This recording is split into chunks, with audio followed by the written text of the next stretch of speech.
So I just want to quickly share one particular incident that happened in the new school that made me really, really sad. So Khalil, being a child on the autism spectrum, doesn't understand, the social cues associated with farting, and he will fart in public. This is very common with a lot of children on the autism spectrum, and I feel like we don't talk a lot about this, and people should be aware. So he will fart at home. I know that, because at home I never paid attention to. No, I'd say no one ever told me about it. His previous school never complained about his farting.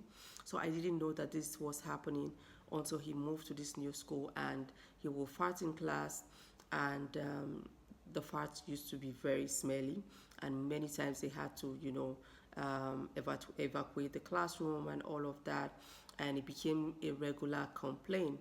Now, I started to, investigate, and I called his former school to ask, was this happening back when Khalid, and then they confirmed to me that this was happening even way there, but no one ever told me anything about this, and I assumed that this must be a medical issue.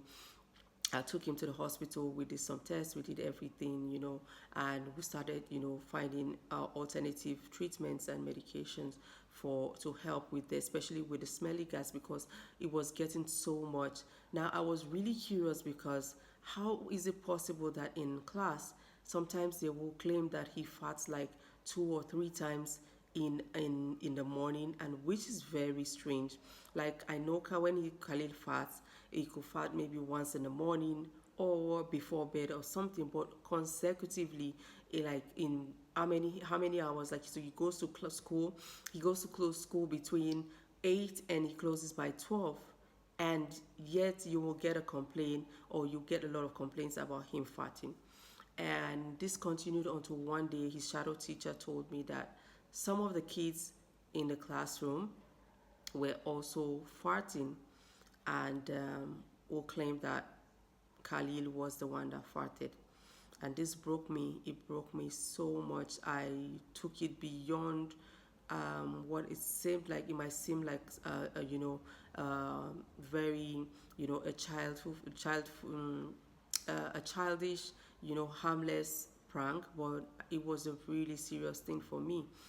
And every time this happened, this continued for like 2 or 3 weeks, and I just couldn't take it anymore.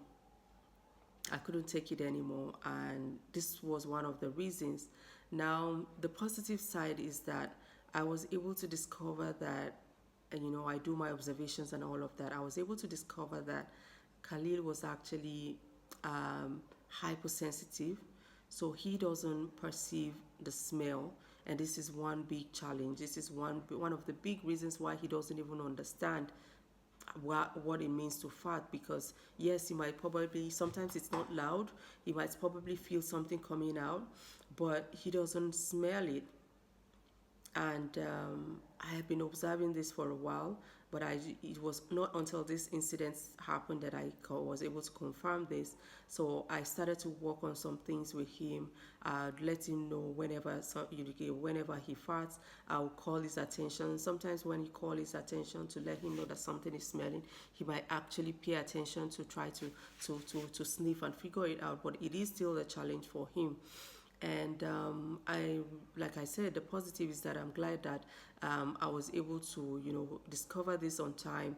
I started to work on, my research, and thank God I have, vast knowledge on a lot of supplements and biomedical interventions and all of that. So I was able to use some of my experience in those areas to get him exactly what he needed. And so when I traveled to Europe in February, I was able to get him some supplements, and luckily and thankfully it worked. That was after we've tried out everything that his doctor recommended.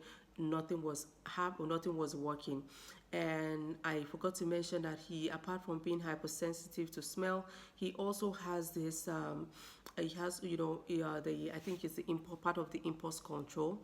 So he likes to eat fast, and he likes to eat with his mouthful. So when I was doing this research, I realized that this can also be a cause of acid reflux for him, because he's always eating, chewing, putting a large amount of food in his mouth and chewing fast, not without chewing his food completely, which can lead to those acid reflexes, acid reflux, and lead to the gassy situation.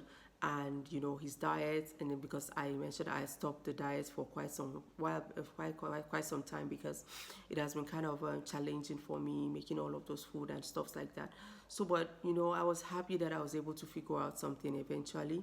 So by taking him out of the school, number one, the environment, they can continue to fart, and there's nobody to point to. It was really relieving for me to know that he's at home. He can fart all he wanted, but I was still controlling him. So whenever he farts, I use like a timer. I send him to the bathroom. I let him know that he farts. It's been going on, and we're still working on it. But truly, I'm just really grateful that we were able to find a solution to it. It subsided. Now we're able to get it to a certain limit, but because he still does the fast eating and all of that, it's something that will still continue to happen until I'm able to control him, to make sure that he's eating slowly.